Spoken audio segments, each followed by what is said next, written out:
Hello and welcome to video 3, the final video in this series. In this video we're going to take a look at a couple basic pick slanting ideas. Now the idea behind pick slanting is to cut across the string at an angle towards the body of the guitar. You then swipe across that string again away from the body of the guitar. When I held the pick angled slightly toward the floor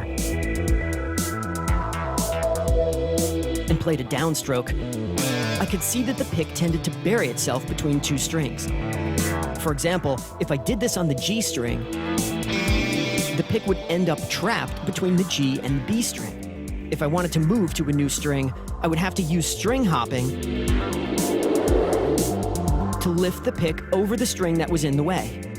But if I now played an upstroke, something magical happened.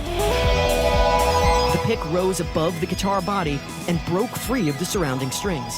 This made it the perfect time to switch strings because the upward motion of the pick stroke itself became the string switching movement. You want to arrange your licks so that you cross strings at this moment. As long as there is an even number of notes on each string, you should be able to cross strings without any thought to your picking hand.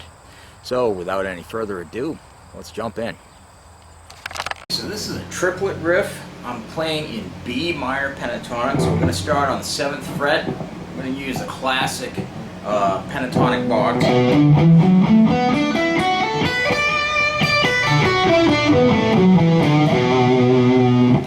Okay, so now what we're going to do, I created this riff to be a little bit rhythmically interesting, so I'm just going to play triplets. 1, 2, 3, 1, 2, 3. And then end on that 7th note up there. And then I'm going to take that same motif and I'm going to play it again starting on the next string. So instead of your E string, we're going to jump up to your A and go. And then finally we're going to go before we start descending. So that much. 1 and 2 and 3. 1 and 2 and 3.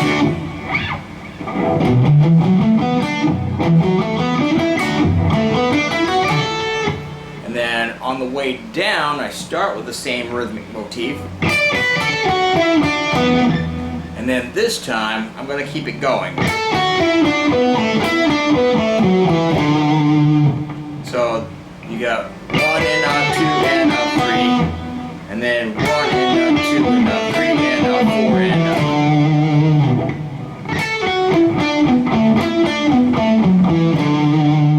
and all I'm doing each time is I'm going one set of strings down. So 1 and 2 and 1 and 2 and 1 and 2 and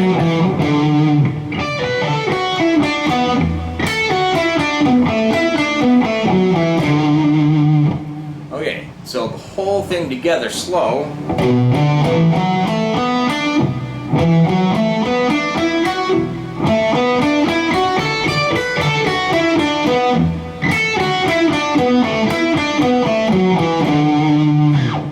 Start speeding it up.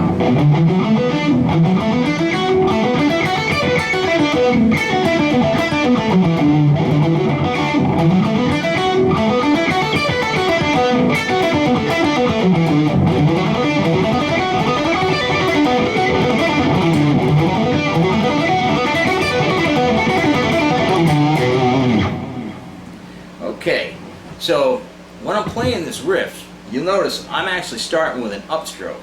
The reason why is because I'm an upward pick slanter. Okay, so one of the biggest dangers that you get online from people that are trying to teach this stuff other than Troy Grady is they try to minimize how difficult this is. They simply say, oh, if you want to pick slant the other way, just tilt your pick the other way. Well, it's not that easy. Basically, most people favor a downward pick slant. I'm a little weird, I favor an upward pick slant. However, playing the opposite feels like writing with your left hand if you're right-handed, and obviously writing with your right if you're left-handed. Okay? It would take years of practice just to be able to do it because it feels very, very awkward. Now, crossing only on an even number of notes is not very practical for real-life soloing, especially not when improvising. Luckily for us, Troy Grady's work has given us several strategies to deal with these situations. Now, in his interview with Michelangelo Badio, he talks about something called two-way pick slanting. In his interview with Steve Morse, he reveals something that he calls the double escape motion. So, when I started this series, I played Eugene's Trick Bag from the movie Crossroads. And I chose this solo specifically because it uses all three kinds of pick slanting strategies as well as sweep picking. I plan on doing a free seminar where I break this solo down and explain all the picking strategies behind it.